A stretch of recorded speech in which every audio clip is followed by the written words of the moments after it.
The NUS is in crisis. Last year, dozens of universities held disaffiliation referendums, and this year it's unlikely to be very different. With all the silly things the NUS has been doing recently, it's easy to see why. Less than a year ago, the NUS called for all prisons to be abolished. They called them racist and sexist and demanded that direct action be used against them. Seriously. In late 2015, the NUS pledged to bring down the government by means of escalating direct action. At an NUS conference, they asked everyone to stop clapping and to use jazz hands instead. Last year, they called on LGBT societies to drop a position for gay men. They said gay men weren't oppressed enough. In 2015, the NUS wasted £40,000 campaigning against the Liberal Democrats. At the 2015 National Conference, a motion was passed for the NUS to work alongside CAGE, an organisation that defends extremists and whose leaders have expressed support for stoning adulterous women.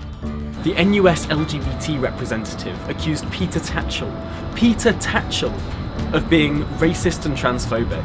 Just last week, the NUS vowed to organise action against having police protection at LGBT pride events. Last week, they refused to condemn Lincoln Students' Union after they suspended a society's social media accounts just because that society criticised their poor record on free speech. The president, Malia Bouattia, was the subject of a 2-month inquiry that found that she did make comments that could be reasonably interpreted as being anti-Semitic. It doesn't have to be like this. We can re-legitimise the student movement in this country. We can make it more inclusive and representative and credible. But we can't unless we actively seek to change it. And that's why this year, I'm standing to be your next NUS president.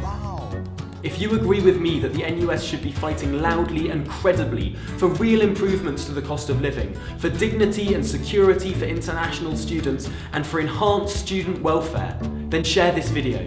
Encourage your SU's NUS delegates to vote for me, Tom Harwood, at conference to be your next president.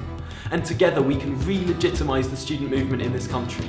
We can make it more credible and inclusive. Visit tomfornus.com now to see how you can get involved. Don't sit on the sidelines. I'm Tom Harwood, and I approve this message.